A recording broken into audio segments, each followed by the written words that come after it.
எல்லாருமே ரிட்டயர்மெண்ட்டுக்கு பிறகு வந்து பாசிவ் இன்கம் வேணும் அப்படின்னு நினைப்பாங்க. ஸோ சில பேர் வந்து வீடோட ரெண்ட் இது மாதிரி தான் போயிட்டு இருக்கு. ஸோ நெறைய பேர் என்ன யோசிக்கிறாங்கன்னா, ரிட்டயர்மெண்ட்டுக்கு வீடு மட்டுமே போதும் அப்படின்ட்டு. இது எப்படி சார் பார்க்குறீங்க? ரிட்டயர்மெண்ட்டுக்கு வீடு மட்டுமே போறோம் அப்படின்னா, அதுல பல சிக்கல்கள் இருக்குன்னு வச்சுக்கோங்களேன். ஒண்ணு வந்து என்ன அப்படின்னு பார்த்தீங்கன்னா, நீங்க ஒரு ஒரு ஒரு ஒரு ஒரு வீடு வாங்குறீங்க. ஒரு ஃப்ளாட்டே வாங்குறீங்க.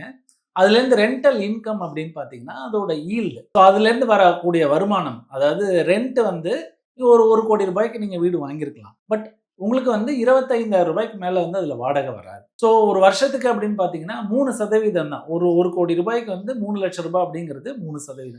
அவ்வளோதான் வருமானம் வரும் அதுல.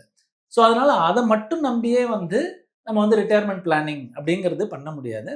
இத ஒரு பகுதியா எடுத்துக்கலாம். அதாவது நீங்க வந்து ரிட்டயர்மென்ட் பிளானிங் வேணும் அப்படிங்கிறவங்க, ஒரு வீடு வாங்கி அதுலேருந்து வர இது வருமானமும், அதாவது வரக்கூடிய வாடகைய வந்து வருமானமா சேர்க்கலாம். ஆனா, அத ஒரு பகுதியா தான் வச்சுக்கணுமே ஒழிய, அதையே முழுசா வந்து நம்பிட்டு இருக்கக்கூடாது. 1.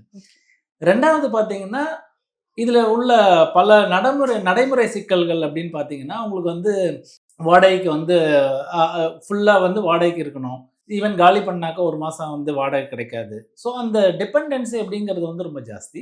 2வது வந்து அந்த வீடு மெயின்டனன்ஸ்.